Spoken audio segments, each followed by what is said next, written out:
After a rough couple of months for Bill Shorten, this ALP National Conference was always an important opportunity for him to reboot his leadership.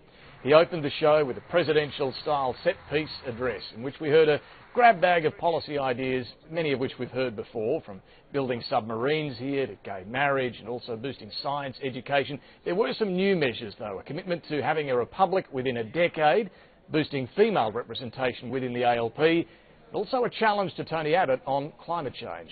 If Mr Abbott wants to make the next election a contest about who has the best policy solution for climate change, I've got a three-word slogan for him.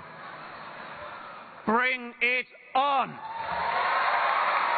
There was next to no mention in the speech, however, of the most contentious issue at this conference, asylum seeker policy. The only time it was raised by the leader in praising his shadow minister, Richard Marles, someone up the back booed. Bill Shorten wants the Labor Party to embrace the government's policy of turning back asylum seeker boats. The left hates the idea. Faction leaders have been negotiating throughout the day.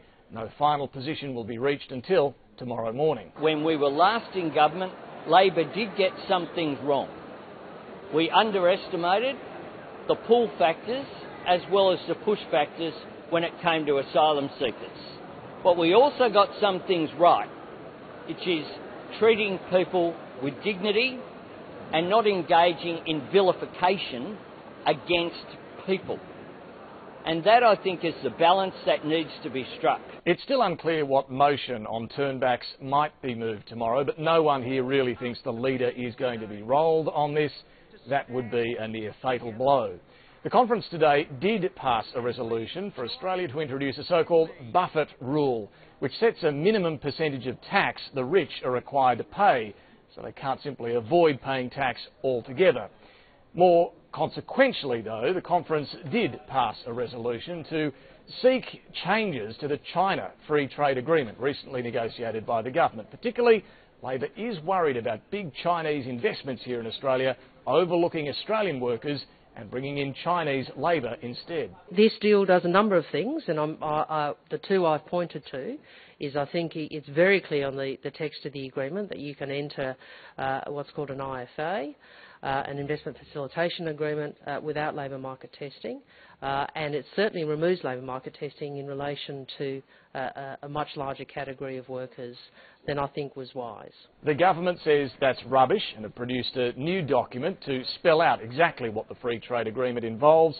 Employers must show there is a demonstrated labour market need.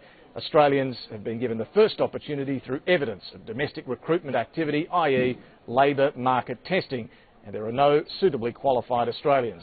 That has to happen before any Chinese workers can be brought in. Labor will keep pushing for change, though, and isn't saying exactly, though, whether it would necessarily vote against the trade deal if it doesn't get its changes up. Tomorrow the focus will shift to the boats debate. This will dominate the conference discussions. We're also yet to see some of the other contentious issues debated, recognising Palestine and also whether there should be a binding vote in favour of same-sex marriage. David Spears, Sky News, Melbourne.